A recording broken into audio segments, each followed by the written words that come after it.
Hello, welcome back to the second part of my presentation. I've got three. This is the second one. Social and Emotional Regulation for ACU ED ET300 and EDE S601. My name again is Marcus Johnson and I'm currently a teacher in the special education space. I work at a special developmental school, teaching for over 30 years, trauma-informed practitioner. I would like to begin by acknowledging the traditional custodians of the land on which I work and live on. I pay my deepest respects to our First Nations people, their elders, past, present and future. I acknowledge our First Nations people's strong continuing cultural and spiritual connections to this land. I recognise the great diversity of Aboriginal and Torres Strait Islander people across Australia and thank them for their ongoing care of land, water and sea. And today I'd like to acknowledge I'm on Wurundjeri country in Melbourne. If we can reflect on our previous discussion about trauma and intellectual disability, and we go back to Guinot's quote, we oversee our classroom climate.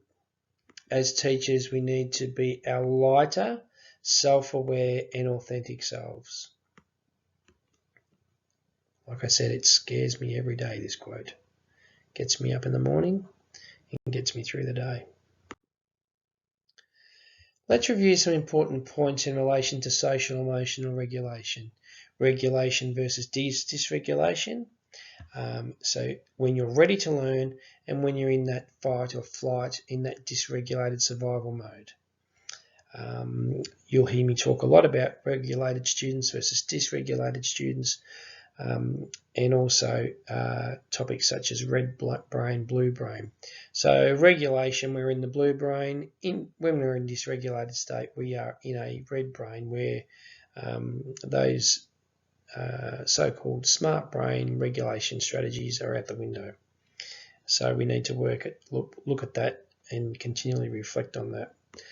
But something that's important is co-regulation, and it's something that I do daily.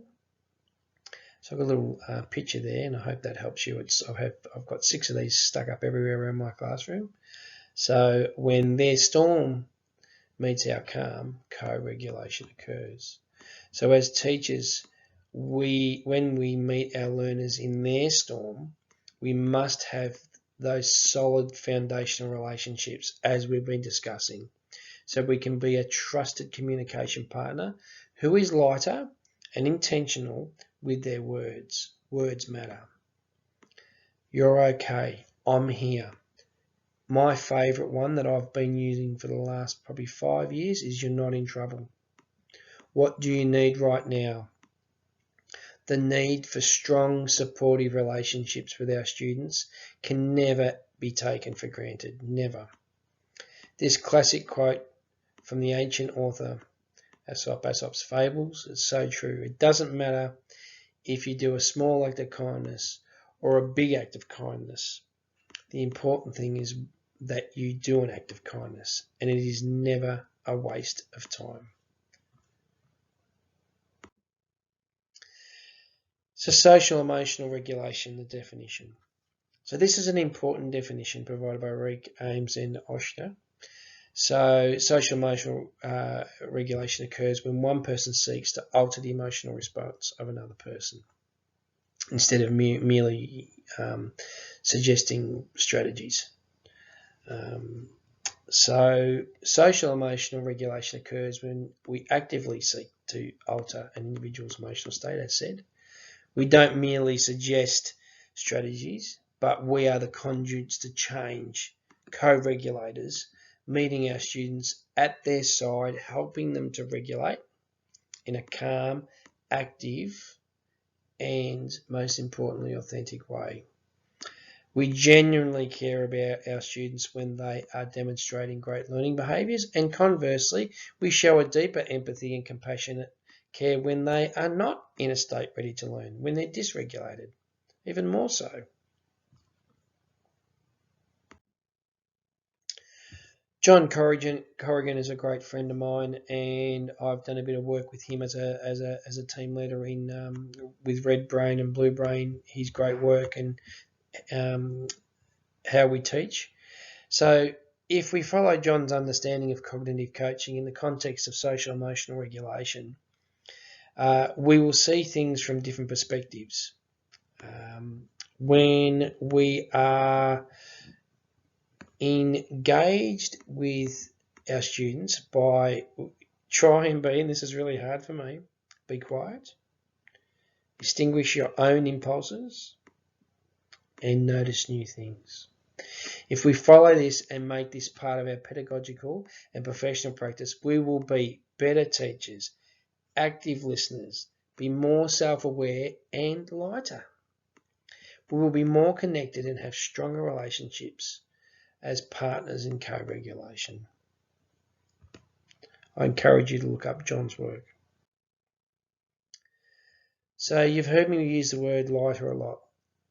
And Jung Pablo, his book Lighter, I would encourage you to read. It is a life-changing book. Incredible.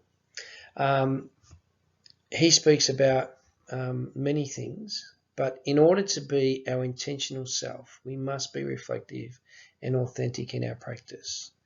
We must practice gratitude, be intentional in our responses and the development of relationships, accept our own vulnerabilities and allow our honesty and growth to be part of our story and that of our students. Jung's book delves into how we can all connect with our past and expand our future, always still acknowledging our pasts that include negative experiences and trauma that impact our intentional selves on a daily basis. The philosophy of being lighter is critical to promoting social emotional regulation in our classrooms and ourselves. Remember, authenticity, intentionality, and being reflective.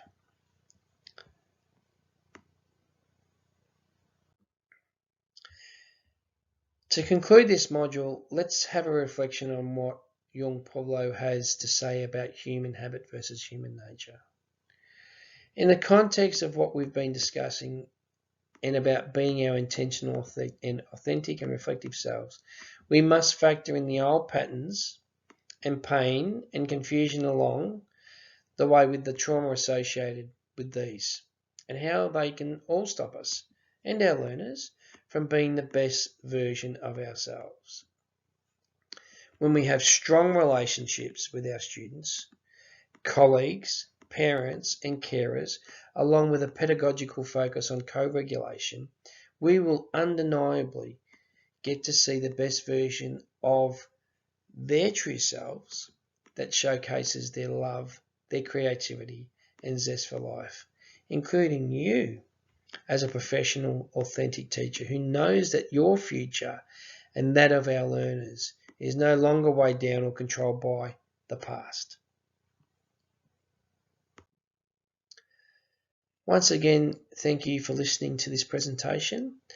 What has this raised for you for your professional practice? What has it extended your thinking? And what has challenged you? Until next time, goodbye.